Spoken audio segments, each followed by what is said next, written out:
Good morning, students and my dear friends. Today is 1st of August 2023, Tuesday. Lecture start करने से पहले अगर आपको बिजनेस स्टैंडर्ड और मिंट की पीडीएफ चाहिए तो आप इनकी रिस्पेक्टिव वेबसाइट्स पर लॉगिन कर सकते हैं।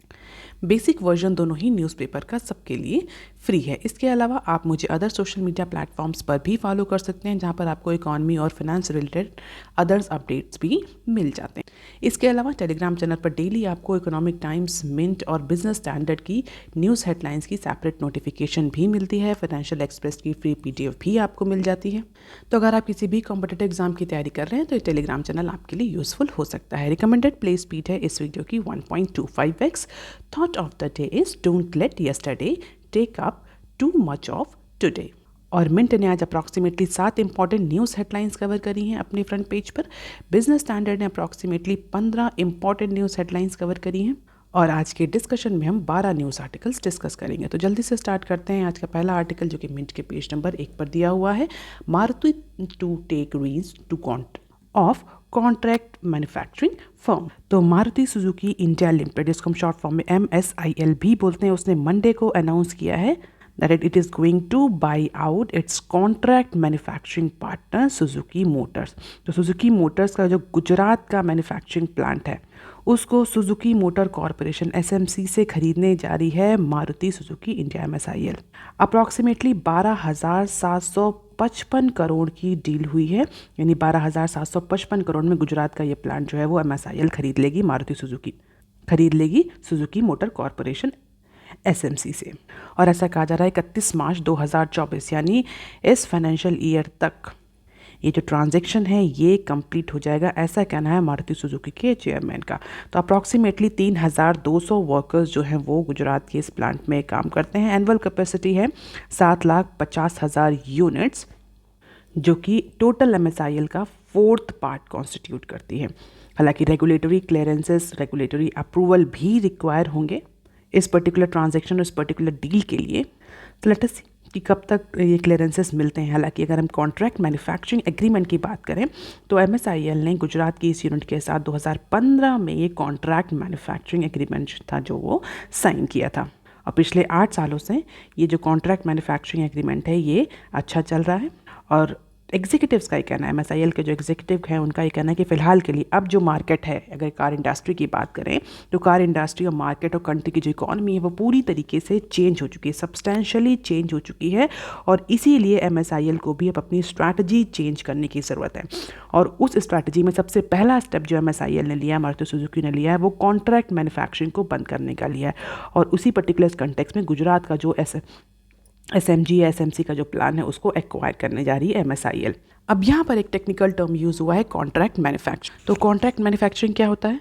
अगर हम बात करें इंडिया की पहले FDI पॉलिसी को, तो पहले डायरेक्टली किसी भी कंपनी को इंडिया में, स्पेशली फॉरेन कंपनी को इंडिया में एंटर करना अलाउ नहीं था। तो कंट्रीज़ जो थी, जो कंपनीज जो थी वो डिफरेंट मोड से एंटर करती थी, चाहे वो जॉइंट वेंचर हो, चाहे वो स्ट्रेटेजिक अलाइंसेस हो, चाहे वो कॉन्ट्रैक्ट मैन्युफैक्चरिंग हो, चाहे वो टर्न की प्रोजेक्ट्स, इस तरीके से जो कंपनीज थी वो एंटर करती थी। तो उसी में कॉन्ट्रैक्ट मैन्युफैक्चरिंग होती थी। कोई फॉरेन कंपनी अगर इंडियन मार्केट में एंटर करना चाहती है थी उस समय, तो उसे किसी इंडियन कंपनी से किसी तरह का एग्रीमेंट करना होता था।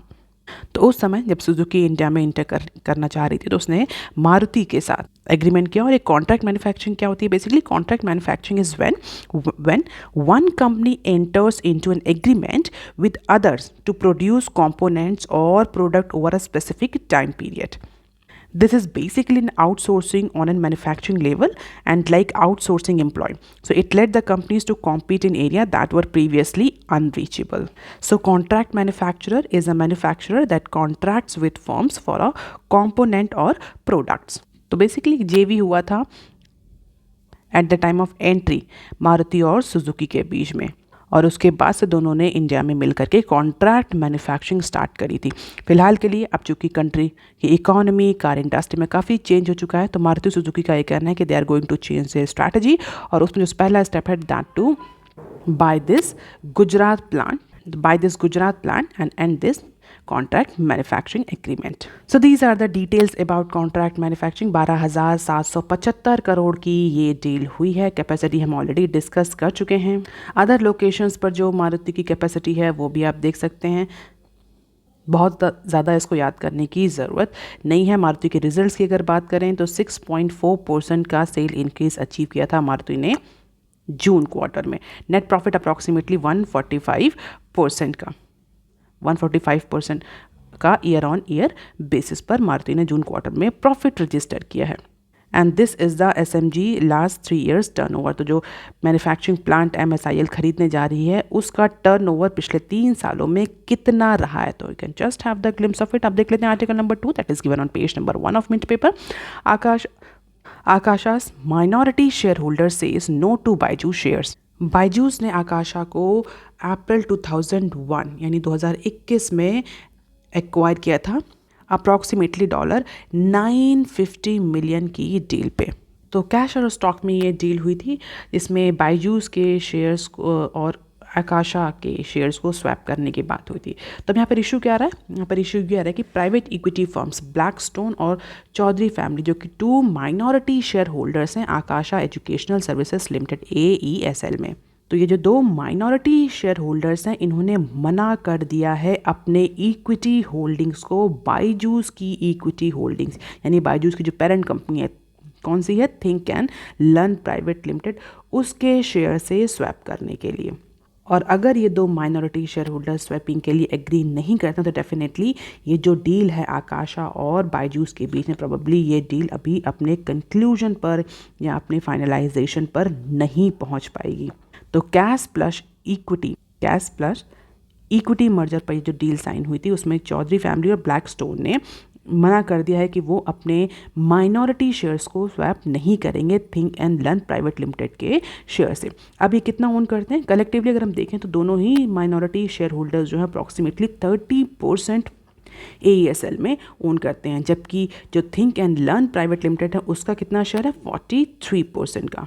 और जो फाउंडर हैं बायजूस के मिस्टर रविंद्र वो 27% ओन करते हैं। और जो डील हुई थी 2021 में around 70% of deal was made in cash and rest was meant to adjusted through the equity shares of think and learn. उसी पार्ट को लेकर के अब जो आकाशास के माइनॉरिटी शेयर होल्डर्स हैं स्टेक होल्डर्स हैं वो मना कर रहे हैं। लेट अस सी कि आगे क्या फ्यूचर डेवलपमेंट होता है। अब देख लेते हैं article number 3 that is given on page number 1 of Mint paper. India core sector output expand 8.2% in June. तो जून का डेटा आ गया इंडिया के कोर सेक्टर आउटपुट का। तो अगर हम 8 इंडस्ट्रीज़ की बात करें जो कि इंडिया के कोर सेक्टर का आउटपुट कॉन्स्टिट्यूट करती हैं जून के मंथ में उसमें हमें अप्रॉक्सीमेटली 8.2% का इंक्रीज़ देखने को मिल रहा है, जबकि यही ग्रोथ रेट 5% था मई के मंथ में। तो ओवरऑल कोर सेक्टर आउटपुट में हमें इंक्रीज देखने को मिल रहा है, एक्सपेंशन देखने को मिल रहा है 8.2% का। और अगर हम माइन्यूटली अलग अलग इन सेक्टर्स को देखें तो क्रूड ऑयल के अलावा जितने भी अदर कोर इंडस्ट्रीज़ हैं कोर सेक्टर्स हैं steel, coal, cement, refinery products, natural gas, fertiliser, electricity, इन सारे सेक्टर्स ने स्ट्रॉन्ग ग्रोथ रजिस्टर करी है जून के मंथ में।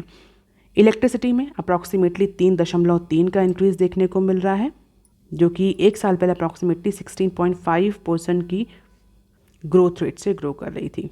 तो फिलहाल के लिए जो समर का जो स्ट्रोक रहा है इस पर्टिकुलर ड्यूरेशन में अगर आप देखें तो कई सारे इंडिया के एरियाज़ में हमें रेनफॉल देखने को मिला, एक्सेस रेनफॉल देखने को मिला है, जिसकी वजह से हीट वेव्स जो थी उनका डैमेज कम हुआ है। प्रोबेबली इसी वजह से इलेक्ट्रिसिटी की जो डिमांड थी वो रिड्यूस हुई है। अगर हम स्टील एंड सीमेंट प्रोडक्शन की बात करें तो स्टील एंड सीमेंट प्रोडक्शन में अप्रॉक्सीमेटली 21.9% और 9.54% का इंक्रीज देखने को मिला। अगर आपने कल की न्यूज़ देखी है तो उसमें हमने सीमेंट प्रोडक्शन और सीमेंट इंडस्ट्री के बारे में भी डिस्कस किया था कि गवर्नमेंट जिस तरह से इंफ्रास्ट्रक्चर प्रोजेक्ट्स को पुश कर रही है in order to revive the economy, definitely steel और सीमेंट सेक्टर तो बूस्टअप करना ही था क्योंकि ये रॉ मटेरियल है इंफ्रास्ट्रक्चर सेक्टर के लिए। इसी तरीके से कोल प्रोडक्शन की अगर बात करें तो कोल प्रोडक्शन में 9.8% का एनुअल ग्रोथ रेट देखने को मिल रहा है with recovery in electricity growth and steel sector. Refinery products approximately 4.6% in June while natural gas production reported 3.6% growth. यही सेम हमें ट्रेंड फर्टिलाइजर प्रोडक्शन में भी देखने को मिल रहा है। हालांकि पिछले साल के कंपैरिजन में अगर हम देखें तो फर्टिलाइज़र सेक्टर में हमें स्लो डाउन देखने को, पिछले साल फर्टिलाइज़र सेगमेंट में 8.2% का ग्रोथ रेट था, इस बार 3.4% का ग्रोथ रेट है। So other than crude oil, all 7 core industries have shown or witnessed a strong growth rate during this period. अब देख लेते हैं बिजनेस स्टैंडर्ड के आर्टिकल, बिजनेस स्टैंडर्ड का पहला आर्टिकल जो कि पेज नंबर 4 पर दिया हुआ है, और इसके ही साथ हम इकोनॉमी से रिलेटेड अदर या इसी कंटेक्स्ट से रिलेटेड जो अदर न्यूज़ हैं वो भी डिस्कस करेंगे। तो पेज नंबर 4 पर अप्रॉक्सीमेटली 3 न्यूज़ आर्टिकल्स हैं जो कि हम डिस्कस करने जा रहे हैं।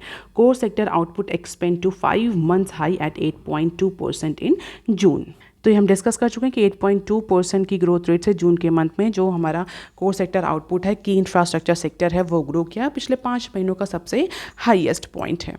हालांकि क्रूड ऑयल में अभी भी हमें कॉन्ट्रैक्शन देखने को मिला। तीसरे महीने लगातार जो क्रूड ऑयल है उसका आउटपुट -0.6% की ग्रोथ रेट से, हम बोल सकते हैं डिक्लाइन रेट से डिक्लाइन हुआ है, जबकि जो अदर सेक्टर हैं उन सब में हमें इंक्रीज देखने को मिल रहा है। So this is all about steel, cement, electricity and overall growth. You can just have the glimpse of it. और स्टील, सीमेंट, इलेक्ट्रिसिटी में ग्रोथ क्यों देखने को मिल रही है? क्योंकि गवर्नमेंट का जो इंफ्रास्ट्रक्चर पुश है उसकी वजह से इन सेक्टर पर पॉजिटिव इम्पैक्ट देखने को मिल रहा है। अब इसी के साथ इकोनॉमी रिलेटेड अदर न्यूज़ भी हैं या इकोनॉमी की परफॉर्मेंस रिलेटेड अदर न्यूज़ भी हैं, उसको मैं डिस्कस कर लेते हैं। Fiscal deficit for Q1 reaches 25.3% of target. तो सेंटर अप्रॉक्सीमेटली 25% अपने फिस्कल डेफिसिट का जो टारगेट है उसका 25% जो है वो केवल Q1 में अचीव कर चुका है। तो 2024 के लिए जो फिस्कल डेफिसिट का टारगेट गवर्नमेंट ने रखा है उसका, तो कंट्रोलर जनरल ऑफ अकाउंट्स ने डेटा पब्लिश किया है मंडे को, और उस डेटा के अकॉर्डिंग जून के क्वार्टर में approximately 25.3% of fiscal deficit target has been achieved by central government. So what is fiscal deficit? It is basically the difference between government expenditure and revenue. कितना पैसा आ रहा है और कितना पैसा खर्च हो रहा है, उसके बीच के डिफरेंस को हम फिस्कल डेफिसिट बोलते हैं। अगर रिवेन्यू ज़्यादा है, एक्सपेंडिचर कम है, तो वो पॉजिटिव होगा। अगर एक्सपेंडिचर ज़्यादा है, रिवेन्यू कम है, तो वो निगेटिव होता है। और अगर पिछले साल की बात करें तो पिछले साल अप्रॉक्सीमेटली 21.2% फिस्कल डेफिसिट था बजटेड एस्टिमेट्स का in the very same period. तो पिछले साल जून क्वार्टर में 21.2% था, इस बार 25.3% है। रीज़न बिहाइंड, अब ये क्यों इंक्रीज देखने को मिल रहा है हमें Q1 के फिस्कल डेफिसिट टारगेट में?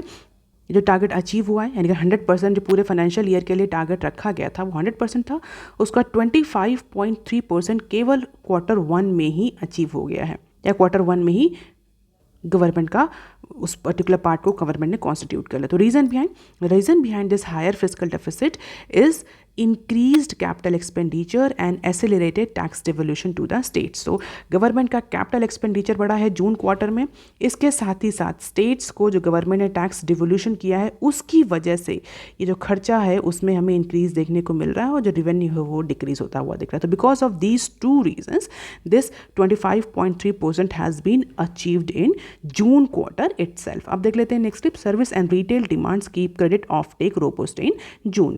पिछले कुछ सालों से, बोल सकते हैं क्वार्टर से, जो क्रेडिट की ग्रोथ रेट है वो इंक्रीज बनी हुई है और यही सेम ट्रेंड हमें जून क्वार्टर में भी देखने को मिला है। तो अप्रॉक्सीमेटली डिफरेंट सेक्टर में 8.1% से लेकर के 26.7% की ग्रोथ रेट हमें डिफरेंट सेक्टर में देखने को मिली। So overall the pace of credit of take continue to be robust even in the Q1 of financial year 24। तो रिजर्व बैंक ऑफ इंडिया का रिसेंट डेटा पब्लिश हुआ है, उसके अकॉर्डिंग सर्विस सेक्टर ने अप्रॉक्सीमेटली 26.7% का ग्रोथ रेट अचीव किया है जून के क्वार्टर में against 12.8% a year ago. And this growth in service sector is primarily led by credit of take in non banking companies. तो NBFCs में जो क्रेडिट ग्रोथ रेट हुई है उसकी वजह से हमें सर्विस सेक्टर में स्ट्रॉन्ग ग्रोथ रेट देखने को मिल रही है। और अगर इस ओवरऑल क्रेडिट ग्रोथ रेट की बात करें तो इस क्रेडिट ग्रोथ रेट में जो रिटेल सेगमेंट है, that retail loan growth segment had retained its trend and growth at 20.9% in June 2023। जबकि इसी सेम पीरियड में अगर हम लास्ट ईयर देखें तो 18.1% का क्रेडिट ग्रोथ रेट था। तो सर्विस सेक्टर में हमें 26.7% का ग्रोथ रेट देखने को मिला। उसका प्राइमरी रीज़न ये है कि NBFC सेक्टर में क्रेडिट ऑफ टेक देखने को मिला, क्रेडिट पेस की बहुत अच्छी ग्रोथ रेट है, या क्रेडिट जो ग्रोथ रेट वो अच्छे पेस से चल रहा है। और स्पेशली अगर रिटेल सेगमेंट की बात करें तो ओवरऑल क्रेडिट ग्रोथ रेट में रिटेल सेगमेंट ने सबसे अच्छा ग्रोथ रेट अचीव किया है जून क्वार्टर में। अब देख लेते हैं article number 7 that is given on page number 4 of Business standard. Indian refiner stock up URLs oil before Russian cut supply. So Indian importers of URLs grade crude oils जो कि basically Russian oil को import करते हैं, उन्होंने recently अपना Russian oil import जो है वो 13 से 14% इंक्रीज़ कर दिया है मंथ ऑन मंथ बेसिस पर. तो जुलाई के मंथ में फ्रेश हाई रजिस्टर किया है इंडियन रिफाइनर्स ने रशियन ऑयल इंपोर्ट को लेकर के. अप्रॉक्सीमेटली 13 से 14% का इंक्रीज़ जुलाई के मंथ में देखने को मिला as per the ship tracking and Russian government data. अब रीज़न क्या है, क्यों सडनली जो इंडियन इम्पोर्टर्स हैं, जो रिफाइनर्स हैं, उन्होंने सडनली क्यों ये 13 से 14% का इंपोर्ट इंक्रीज़ किया है? कि there has been uncertainty over the supplies in the month of August. क्योंकि ऐसा सुनने में आ रहा है कि जो रशिया है वो ऑयल एक्सपोर्ट को कम करने की प्लानिंग कर रहा है. तो प्रॉबली जो चीप क्रूड ऑयल अभी इंडियन इंपोर्टर्स को मिल रहा है वो अगस्त के मंथ में ना मिल पाए, इसीलिए जो यूरल ऑयल्स है जो कि हाई सल्फर और सौर ग्रेड का पेट्रोलियम होता है उसका जो इंपोर्ट है वो अभी इंडियन रिफाइनर्स ने इंक्रीज़ कर लिया. अगर हम यूरल ऑयल्स की बात करें तो अभी के करंटली इट कॉन्स्टिट्यूट और it accounted for 76% of India's overall Russian purchase in July and third of its total crude oil purchase. अगर जुलाई के महीने का ओवरऑल हम देखें क्रूड ऑयल इंपोर्ट तो अप्रॉक्सीमेटली 4.7 BPT जो है वो इंडिया का टोटल क्रूड ऑयल इंपोर्ट रहा है जुलाई के मंथ में. और अगर यूरल्स क्रूड की बात करें तो Ural crude alone exceeded the combined volume of Saudi Arabia and Iranian oil. तो यानी रशिया से जो ऑयल इंपोर्ट हुआ है वो सऊदी अरेबिया और इराकी ऑयल से भी ज़्यादा है इन द मंथ ऑफ जुलाई. तो अप्रॉक्सीमेटली 130% का इंक्रीज़ देखने को मिल रहा है ईयर ऑन ईयर बेसिस में as Indian refiners are stocking up the discounted fuel from Russia. क्योंकि ऐसा एंटिसिपेट किया जाए कि प्रॉबली अगस्त के मंथ में या तो रशिया जो है वो प्राइस कट जो था उसको हटा देगा या फिर जो सप्लाई है वो रिस्ट्रिक्ट कर देगा. क्योंकि ऐसा न्यूज़ है कि Russia is voluntary cutting it's oil export by 5 lakh BPT in the month of अगस्त, जो कि सिंक है जो ओपेक कंट्रीज़ ने जो आउटपुट कट अनाउंस किया है उसी के डिसीजन से ये भी डिसीजन सिंक है. And that is why not for anticipate the cut supply, Indian importers are increasing their crude oil imports. So this is well oiled. India's share of crude oil import from top suppliers. हम देख सकते हैं कौन कौन top suppliers हैं India के और कितना कितना इंडिया जो है वो इंपोर्ट कर रहा है. So India shares of URLs in overall crude index of crude mix. तो जुलाई 22, जुलाई 23 और जुलाई 23 का डेटा, जून 23 और जुलाई 23 का डेटा दिया. You can just have the glimpse of it. इसको बहुत ज़्यादा याद करने की जरूरत नहीं है. अब देख लेते हैं article number 8 that is given on page number 6 of Business Standard. Government first public InvIT for road project in the works. तो National Highway Authority of India NHAI के जो first infrastructure investment trust InvIT था उसकी success के बाद जहाँ पर foreign investors ने बहुत अच्छे से पार्टिसिपेट किया था, इस पर्टिकुलर इन्वेट की सक्सेस के बाद अब सेंट्रल गवर्नमेंट जो है वो एक फ्रेश इन्वेट लॉन्च करने जा रही है फॉर नेशनल हाईवेज, जहां पर डोमेस्टिक रिटेल इन्वेस्टर्स को अलाउ किया जाएगा पार्टिसिपेट करने के लिए. तो यानी जो डोमेस्टिक रिटेल इन्वेस्टर्स हैं they can now hold units of trust as per the senior executive. इससे पहले जो इन्वेट्स लॉन्च किया जाता था वहाँ पर फॉरेन इंस्टीट्यूशनल इन्वेस्टर्स FIIs को अलाउ किया जाता था. अब recently national Highway Authority of India ने बहुत सक्सेसफुली एक इन्वेस्टमेंट ट्रस्ट जो था वो लॉन्च किया और उसी की सक्सेस के एक्सपीरियंस से लेसन से now government is proposing for another fresh InvIT especially for domestic retail investors. और इसके लिए NHAI जो है वो प्रोसेस में है, पब्लिक इन्विट के प्रोसेस में है, सारा ड्राफ्ट तैयार किया जा रहा है.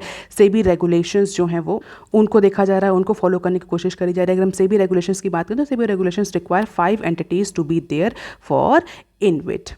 कौन कौन सी 5 entities? Sponsors, investment managers, project special purpose vehicle, project management company and trust. तो ये 5 जो हैं वो एंटिटीज़ हैं रिक्वायर्ड हैं किसी भी इन्वेट को लॉन्च करने के लिए.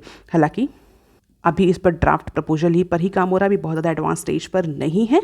बट जो हमारे union minister of road transport and highways हैं मिस्टर नितिन गडकरी, उनका ये कहना है कि this particular new plan for invest will boost up the highway infrastructure as well as investment from the common citizen. तो जो डोमेस्टिक इन्वेस्टर्स हैं, कॉमन सिटीजन्स हैं, उनसे इन्वेस्टमेंट आएगा और हाईवे जो इंफ्रास्ट्रक्चर है वो भी स्ट्रेंथन होगा.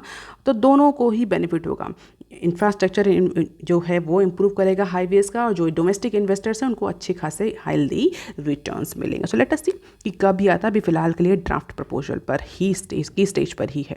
So these are the key points. You can just have the glimpse of it. अब देख लेते हैं next short clips from Business Standard. MSIL to buy Suzuki Gujarat plant to boost efficiency. तो efficiency boost करने के लिए contract manufacturing, जो contract manufacturing है उसकी एफिशिएंसी को इम्प्रूव करने के लिए हम सोचते हैं उसकी जो इनएफिशिएंसीज हैं उसको रिड्यूस करके खुद प्रोडक्शन करेगा MSIL. तो बेसिकली एफिशिएंसी को बूस्ट करने के लिए ये जो गुजरात प्लांट है सुजुकी का, इसको खरीदने जा रही है MSIL. ये न्यूज़ हम ऑलरेडी मिनट में कवर कर चुके हैं. देख लेते हैं नेक्स्ट क्लिप. इंडिया में see below normal monsoon rains in August. तो जिस तरीके से हमें अभी कुछ 2 से 3 महीनों में हमें देश के कंट्री के अलग अलग पार्ट एंड पार्सल में बहुत एब नॉर्मल रेन देखने को मिली, कहीं पर सूखा पड़ा है, कहीं पर एक्सेसिव रेन हुई है, उसको लेकर के IMD ने फिलहाल के लिए जो फोरकास्ट किया, IMD के फोरकास्ट के अकॉर्डिंग जून के मंथ में जो रेनफॉल होगा that will be below than normal and India is expected to receive normal rainfall from August to September period. तो जून में जो एक्सेसिव फॉल हुआ है उसके बाद अगस्त में थोड़ा सा कम रेनफॉल देखने को मिलेगा, लेकिन अगर हम अगस्त से लेकर सितंबर पीरियड तक की बात करें तो अप्रॉक्सीमेटली नॉर्मल रेनफॉल हमें इस ड्यूरेशन में देखने को मिल सकता है. अब देख लेते हैं next clip. EESL to set up energy efficiency marketplace. तो government own leading energy efficiency solution company energy efficiency services limited, जिसको हम EESL शॉर्ट फॉर्म में EESL बोलते हैं, that is energy efficiency services limited. तो energy efficiency services limited is looking to set up one stop market place to provide all energy efficiency solutions, product, government schemes that are executed by or promoted by center government. तो जो EESL के chief executive हैं उन्होंने बोला कि जैसे कि Amazon meet Urban Company model है, उसी मॉडल पर EESL भी काम करेगी. EESL will create a one stop market place जहाँ पर एनर्जी एफिशिएंसी रिलेटेड सारे सोल्यूशन, सारे प्रोडक्ट्स और गवर्नमेंट स्कीम्स जो हैं सब अवेलेबल होंगी. हालांकि कैसे एग्जीक्यूट किया जाएगा इसको लेकर के अभी बहुत ज़्यादा क्लैरिफिकेशन नहीं है. It will be one of its kind of market place for all energy efficiency related services. अब देख लेते हैं next clip. SBI raises ₹10 crore via infrastructure bond. तो SBI stands for state bank of India. State bank of India country का largest lender है. उसने 10,000 करोड़ का fund raise किया है थ्रू 15 ईयर्स इंफ्रास्ट्रक्चर बॉन्ड. तो इंफ्रास्ट्रक्चर बॉन्ड्स 15 साल के इंफ्रास्ट्रक्चर बॉन्ड्स इशू किए हैं सेबी ने, SBI ने, जो कि 7.54% के प्राइस फाइनल प्राइस उनको प्राइस किया गया amid the hardening yield due to the hawkish stance taken by Japanese central bank. तो फिलहाल के लिए 10,000 करोड़ का फंड रेज किया है State Bank of India with coupon rate of 7.54%. So that is all for today, students. Please like, share and subscribe. Thank you. Have a nice day.